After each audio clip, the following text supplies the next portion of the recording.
नमस्कार मंडळी, घरगुती चवीचा खजिनामध्ये तुमचे स्वागत आहे। रोज आपण पारंपरिक पद्धतीच्या आजीच्या रेसिपी पाहतो, तशीच आजची आपली खास रेसिपी आहे पनीर मसाला। घरगुती पद्धतीने हॉटेलसारखी चव कशी आणायची हे आज आपण या रेसिपीमध्ये बघणार आहोत। तर चला सुरुवात करूया। त्यासाठी सर्वप्रथम मी कढईमध्ये तेल घेतले आणि त्यामध्ये मी कांदा बारीक चिरून नाही घेतलाय, आपल्याला याची फाईन पेस्ट बनवायची आहे। त्यासाठी मी उभा कांदा आणि टोमॅटो घेतलाय। आता हे आपल्याला चांगलं फ्राय करून घ्यायचं आहे।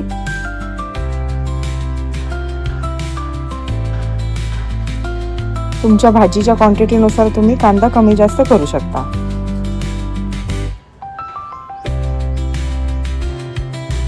कांदा चांगला फ्राय झालाय। यानंतर मी याच्यामध्ये 2 मिरची ऍड केली आहे थोडंसं तिखटपणासाठी, आणि काजूने आपली पेस्ट चांगली होते एकदम ग्रेव्ही, तर त्यासाठी मी काजू पण ऍड केलेत।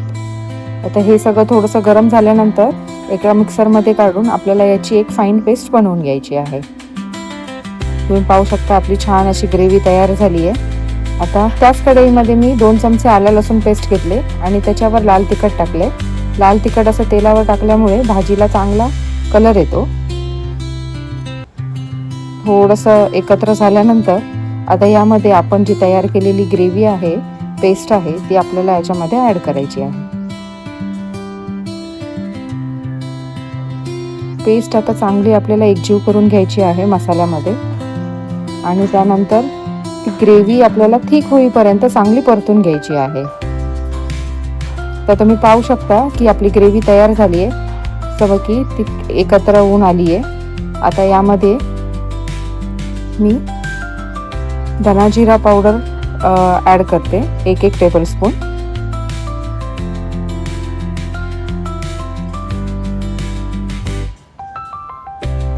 मी या भाजीला गरम मसाल्याचा वापर नाही केलाय, त्यामुळे मी धना जिरा पावडर टाकलाय। त्यानंतर याच्यामध्ये आपलं कट केलेलं पनीर मी ऍड केले। तुम्ही पनीर शॅलो फ्राय पण करून घेऊ शकता, त्याने एक भाजीला वेगळी चव येते, पण मी इथे आपलं डायरेक्टच पनीर वापरलंय। त्यानंतर चवीनुसार मीठ याच्यामध्ये ऍड केलंय आणि यामध्ये मी थोडं किसलेलं पनीर पण ऍड केलंय, त्यामुळे ग्रेव्हीला असा एक बटरी आणि क्रीमी टेक्स्चर येतो। आणि थोडंसं माझ्याकडे क्रीम अवेलेबल होतं, तर मी क्रीम पण ऍड केलंय। आता हे सगळं आपल्याला व्यवस्थित एकत्र करून घ्यायचं आहे।